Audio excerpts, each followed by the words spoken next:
States of America and to the republic for which it stands, one nation, under God, indivisible, with liberty and justice for all.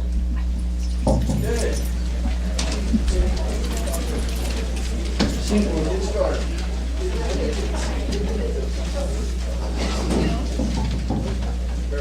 That's good. All righty. I'd like to welcome everybody here and thank you all for coming. Hopefully we've got a good meeting planned for you with some good information on water levels and more information. Paul Gray is actually not on the agenda, but he will be. He's going to speak a little bit on lake levels for us, right behind Gary. So we're looking forward to moving on. And we are fulfilling the old Chinese proverb, may we live in interesting times.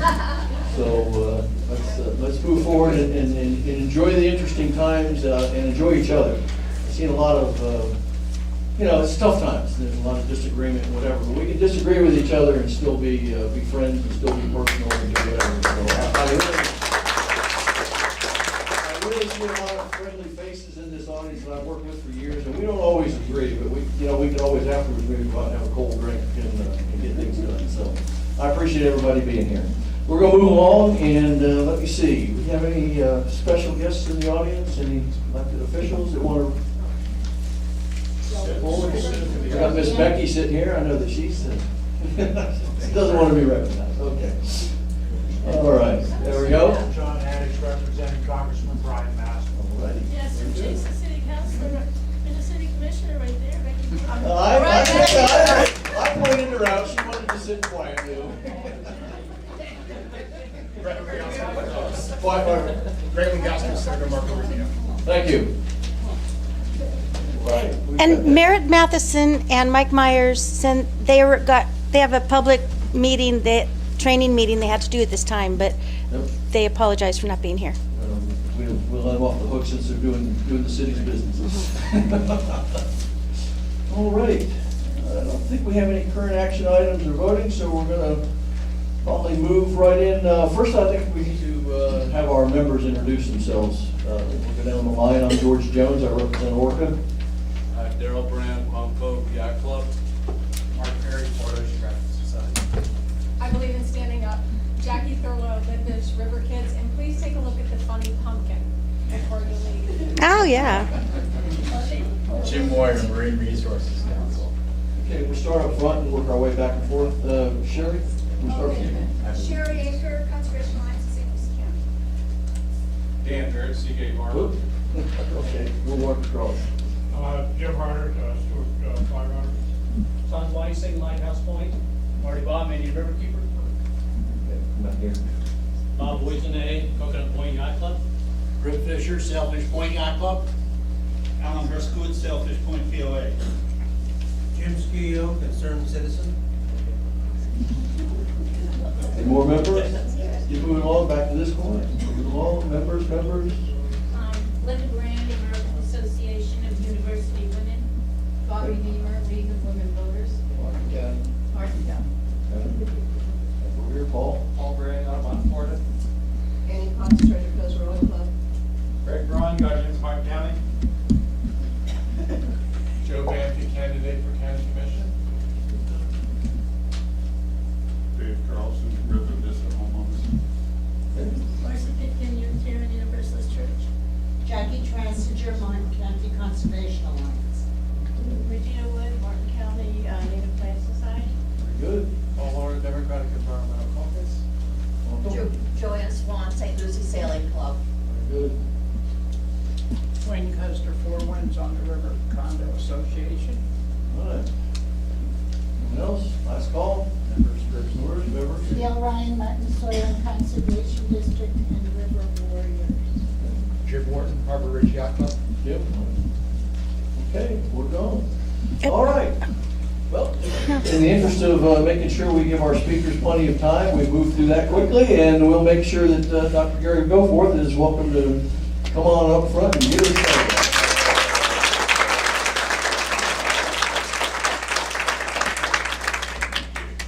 It is fantastic to be here among fellow river warriors. God bless you all. It's been a rough year, a very rough year. You live through it. You know what it's like, the economic impacts, the health impacts, as well as the environmental impacts. I picked two photos that I thought were rather iconic for this year.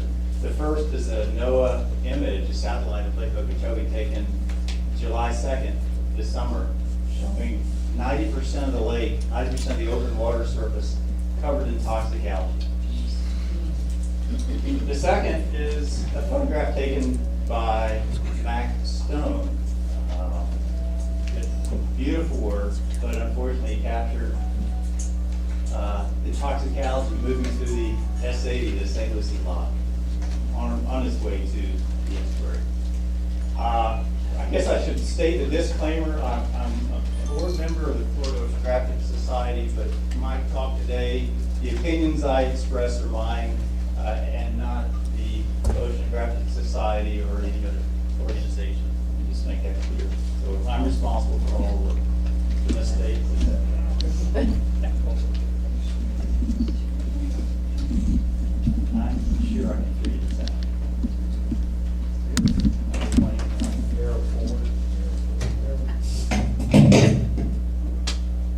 It was working a second ago. That's just me. Pointed,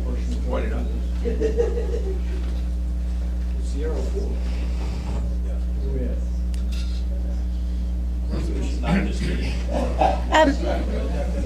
It is going to get that. Hey, Mark, it's fun. Oh, Georgia. Oh, you got to turn. no. I'll take it back. Awesome.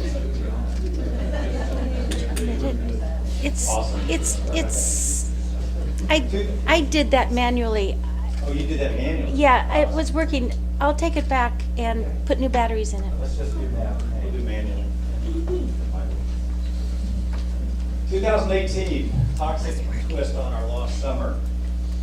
And I don't mean to make light of that at all. It's very serious public health impacts. 127 days, over 4 months of destructive discharges with polluted Lake Okeechobee water.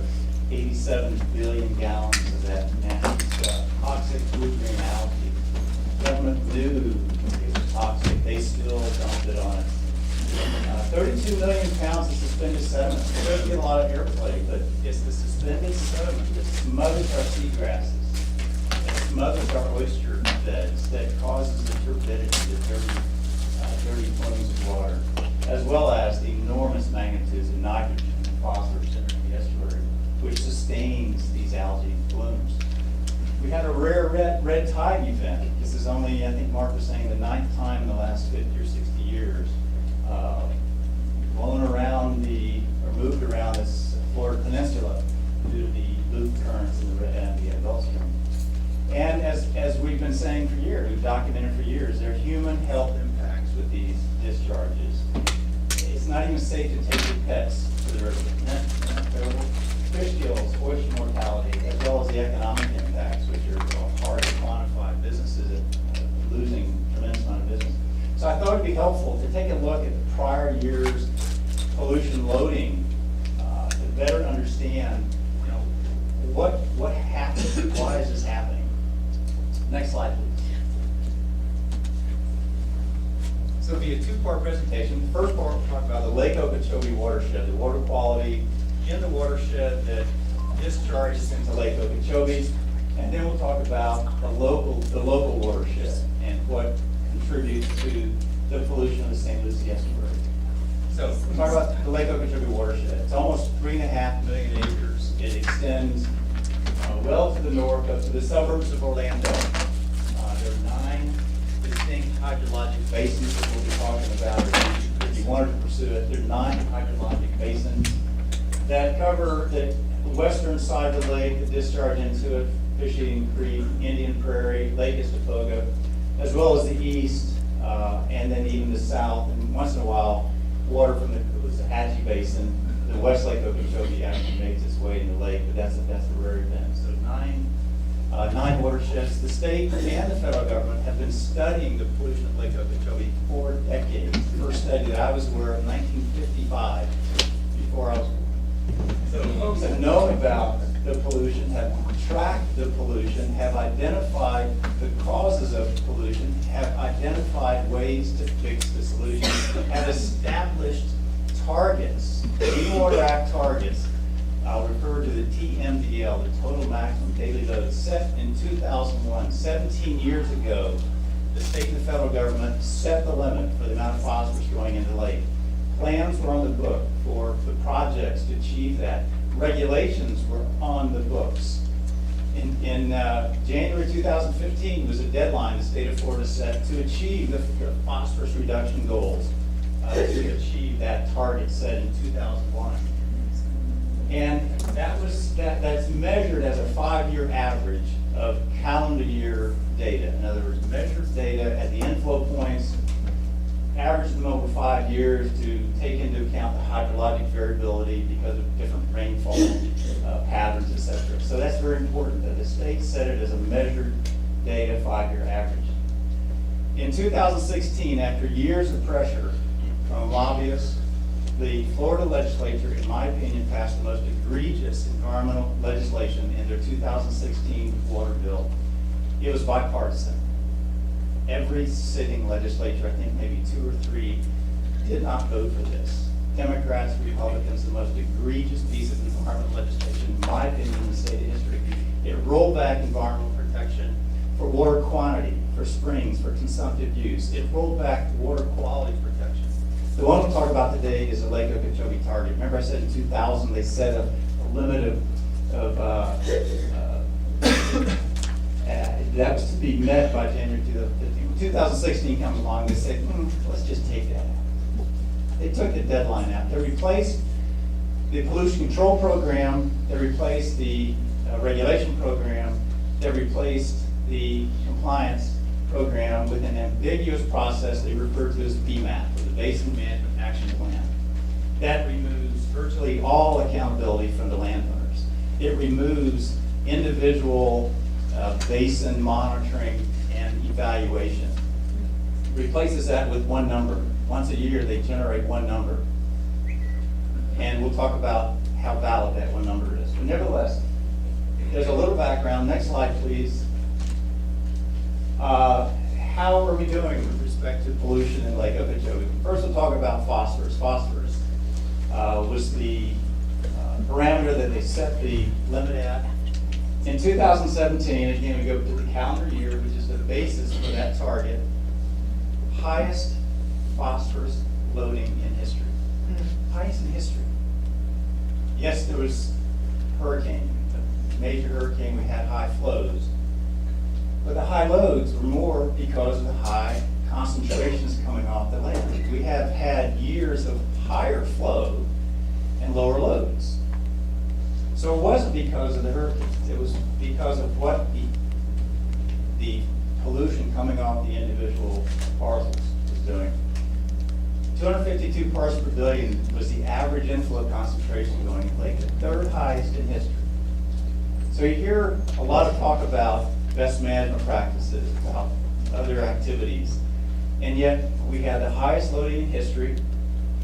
What's also troubling is that the trend is increasing.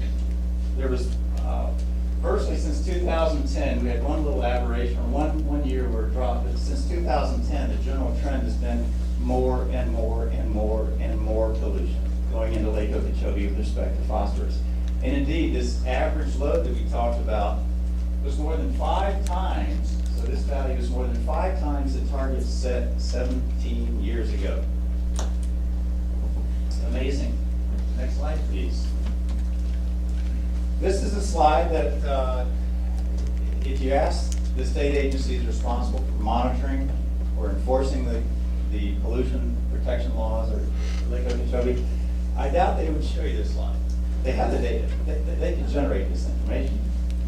But I thought it was very helpful to, if you're serious about solving a problem, you should use the data to try to understand what's the problem, what is the source of the problem. And using some assumptions and some data that I had in previous work, my estimate is almost 90% of the pollution, phosphorus pollution entering Lake Okeechobee is due to agricultural land uses. And in truth, my family's been farming for years. So this is not a farming, non-farming, you know, we're all part of this. We'll talk about that in just a minute. Next slide, please. We have seen a similar trend for the pollution of nitrogen. So again, we look at the last virtually 8 years, and with the exception of 1 year, there's been a steadily increasing amount of nitrogen entering Lake Okeechobee. And with respect to toxic blue-green algae, nitrogen is very important. Although blue-green algae is a blue-green algae, it can't fix nitrogen from the atmosphere. In other words, it can't take nitrogen out of the air like many blue-green algae can. It needs a waterborne source of nitrogen. And so when you see increasing trends of nitrogen, you see very high levels of nitrogen loadings, that's a critical piece of information. And yet the state of Florida has not set a limit on the amount of nitrogen entering Lake Okeechobee. Next slide, please. As we mentioned on July 2nd, NOAA presented this dramatically frightening satellite image. Never in history has Lake Okeechobee seen such a coverage of toxic blue-green algae. Next slide, please. So, what has been the response of the state of Florida? In light of the historic loading, in light of the annual trends of increasing pollution loads to Lake Okeechobee, in light of the toxic algae, in light of the discharges to the estuaries and the known human health and economic impacts, how did the state of Florida address these loads to Lake Okeechobee? Next slide. They didn't use the data. On July 1st, they presented a report that actually alleged that loads of phosphorus going into Lake Okeechobee are decreasing. So this bar right here represents the DEP report of their estimate of loads going into Lake Okeechobee. This is what they reported to the public. The measured loads, and again, this is a 5-year average, was more than 60% higher than what the state of Florida put in its public report and sent to the governor and sent to the legislature and sent to the lay people. Things are great. Our program is working. It significantly underestimated the phosphorus loads. There are numerous flaws in their BMAT process. I've communicated these to the agency, but I'll just read a couple of them. It ignores loads from over 800,000 acres of the watershed. Little caveat there. Actually, you won't find that in the report. It uses computer models that are basically a best case scenario. If everything is implemented, all the best management practices are working, which by the way, they don't have enough staff to verify because of all the staff cuts. They don't know that the BMPs are being implemented. They don't know that they're working as well as they're assuming. They failed to take into account biosolids. Anyway, for a lot of reasons, then the state's values are simply misleading. I think they're fictitious. It's amazing. So, recommendations: fix the flaws. And I've got papers written on this, and I've sat down for hours, and the feedback I get is, well, we're doing what we can. We're doing what we can. Next slide, please. And then throughout the summer, this misinformation just continues, and some of it is just I think, innocent misinformation. For example, Orlando suburbs are the cause of the pollution. No. As we talked about, the pollution, this is phosphorus, comes from all around the lake.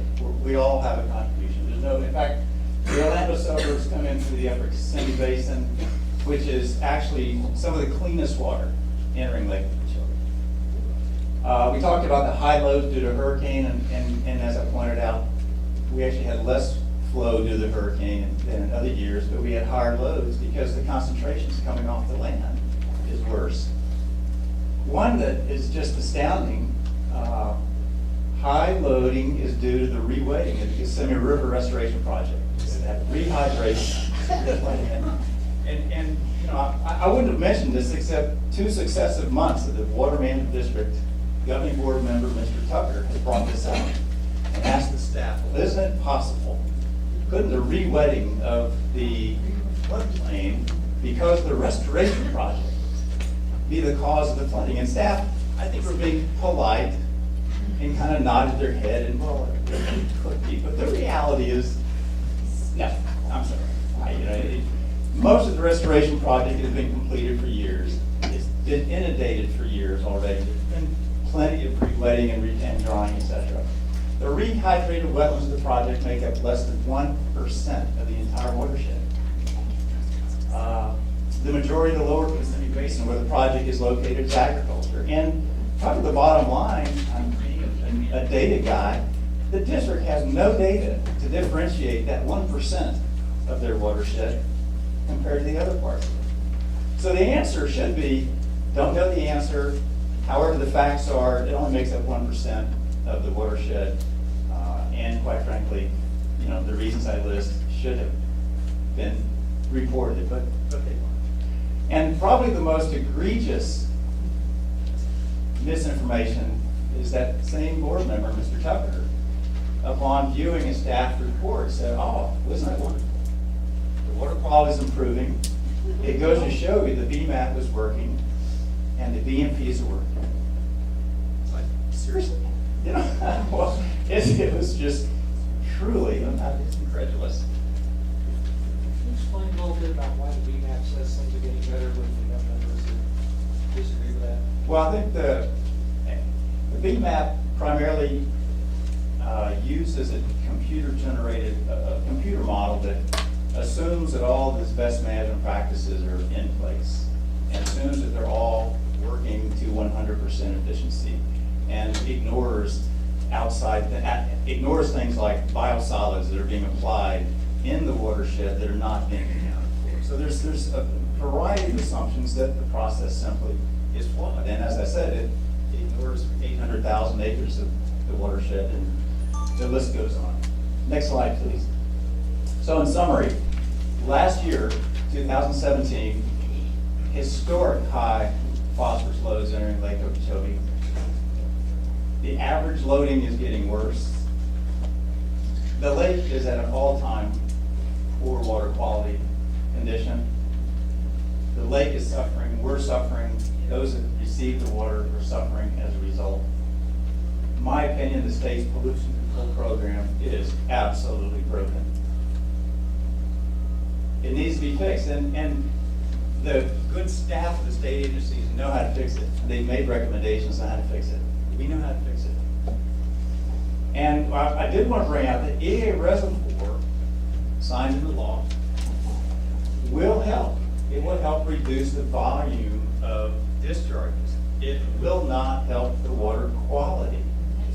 So we'll still be subject to the discharge of this polluted Lake Okeechobee water. So we have an opportunity to hold those legislators accountable and select candidates that will strengthen the environmental policies of the state of Florida. Status quo is not adequate. It's not sufficient. Next slide, please. Let's move a little closer to home. St. Lucie Estuary Watershed. Gary? Yes. Just have a question. Yes. What is the source of your data? I understand what the state is saying, but what makes your data valid? This is what's remarkable. I use publicly available data. I use the very same data the Water Management District uses in their presentations to the public. It's all available through their DB Hydro database. And who does the testing? The combination of Water Management District staff, and they have labs that do it as well, other parties that contribute as well. So it's publicly available, has been publicly available for years. And if I get whole questions, we'll move on. There it is. Each year, I do these assessments simply because the state's reports, I believe, are misleading. And so the third annual assessment on the St. Lucie Estuary water quality is available. There are several major basins that we're familiar with, C23, C24, C44, Tinmont Creek. The tidal basins, that's roughly 150,000 acres right around the tributaries to the estuary. And then, of course, Lake Okeechobee is also a major source as well. We're going to necessarily shift to a little different time frame. The previous Lake Okeechobee is focused on calendar year because that's how the target was established. DEP chose a mid-year start when they did their water quality program for the St. Lucie Estuary. So we also chose, I used a water year, which is consistent with the Water Management District, May 1, 2017 to April 30, 2018. So for the estuary, it's a slightly different time frame. Next slide, please. The land use of the St. Lucie watershed. When people refer to the local watershed, it's not just the highly urbanized areas around the estuary. That only makes up less than 20%. The majority of major land use in the St. Lucie estuary watershed is agriculture, with natural lands coming in just under 30%. And that watershed is more than doubled over the last 100 years as major large-scale canals, drainage canals, have been constructed. Next slide, please. So, same kind of analysis, flows, nitrogen, phosphorus, suspended sediment. In water year 2018, it did capture the elevated flows from Hurricane Irma. Lake Okeechobee represented the single largest source of the flow and phosphorus, as well as nitrogen and sediment, relative to the other basins that discharged in the estuary. And I want to underscore the highly urbanized tidal basins, the cleanest water going into the estuary. Okay, so these are all the septic tanks. This is, and it's I think it's a success story. You've got some data to demonstrate that. The city and the county, both counties, St. Lucie County, Martin County, municipalities, Sewell Point, et cetera, the strong fertilizer ordinance.